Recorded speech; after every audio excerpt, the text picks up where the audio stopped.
I bet the average weight is like 220 of a sumo wrestler. I bet it's not that big. We were talking about comedians.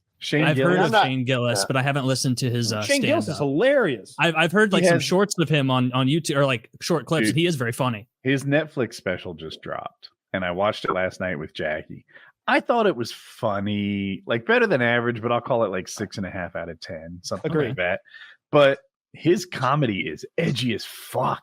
Like if he was a bigger comedian, he would get slammed. David Chappelle's stuff on trans is 10 times milder than this guy. He hits us with the 9/11 jokes right out of the gate. He has I know Kyle wants to jump in. His girlfriend's ex is a Navy SEAL, and he's like, that's the worst possible ex-boyfriend. I used to think it was black people, but now I got to follow a Navy SEAL. I'm like, can you fucking say that? How can you say it?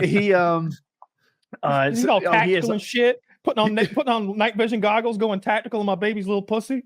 Yeah. Oh my god. Yeah. He gets specific about it and size, and it's hilarious. And so he's got like race jokes. He's got 9/11 jokes. He's got a whole thing on retarded people and Down syndrome jokes. Yeah. And then there was another cat. Like he leaves no stone unturned on the politically incorrect. Because he looks a little. You may not know he got fired from SNL. He had the shortest SNL career ever. They hired him. Then that night, I think they saw like some of his bits. They're like, "Who's that guy you hired? Let's watch some more of his shit." Oh no!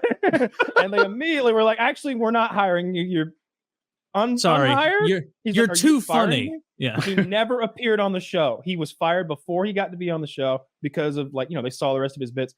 The Navy SEAL bit is hilarious. He's like, the Navy SEALs are kind of pussies if you think about it. Fucking body armor, machine guns, sneaking in at night with night vision. That's kind of the coward's way to fight if you really think about it. Al Qaeda, those guys are braves. Fucking flip flops in a dream, baby. They just jump in the back of a truck, headlong into battle, looking at each other. They know they're gonna get fucked up. They're there anyway.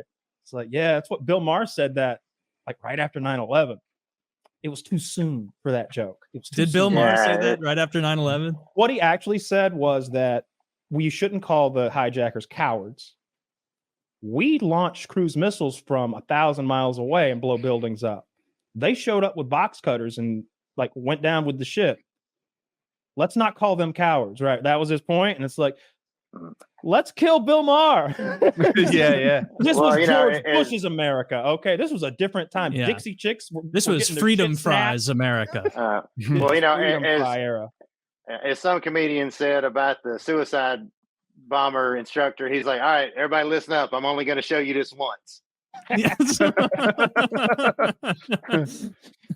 good. I'll need to watch his special then, because it's funny, my younger brother told me, he was like, I watched this guy Shane Gillis' stand-up, it's super funny, you got to watch it. So I need to take him up on his and your rec and watch thing about being fired before you're hired happened to me because of this show.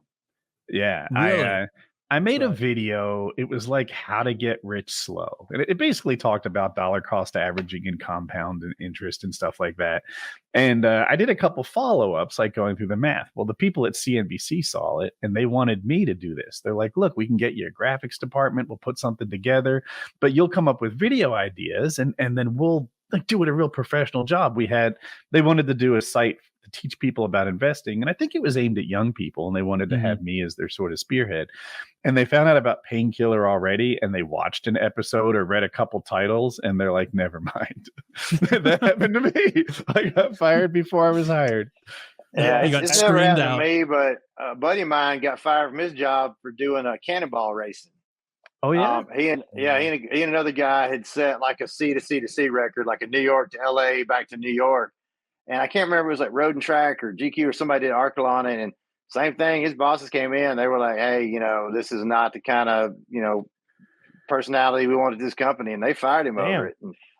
But, it'd be one thing if it was like automotive related or his driver's license there, like if he's a CDL guy or something, but like, if he's just Dave in the boardroom, like, well, that's kind of fucky. Yeah. Yeah, it was pretty crappy. And I don't know how they worked it out, but I'm self-employed, so I get hired and fired on a daily basis. But it's fair enough. That was one of those few things that it came up. And again, Cannonball has been going on since 1971. There's never been an accident. Nobody's ever been hurt, but it's just it basically is the world's largest illegal road race. And a lot of companies, you know, they don't, you know, you are in effect admitting to allegedly admitted breaking the law, and companies don't like that.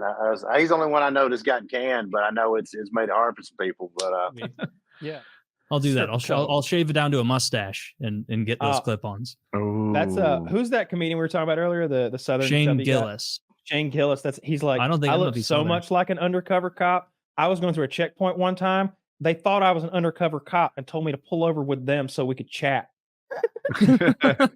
Like, you're not a cop? No. Because he's got this stupid mustache and he's chubby and white. He's really getting into history, like World War II and George Washington and stuff. And he's like, this is a sign of early onset republicanism. Yep. To get into history. It's pretty funny. He's getting really into Rome.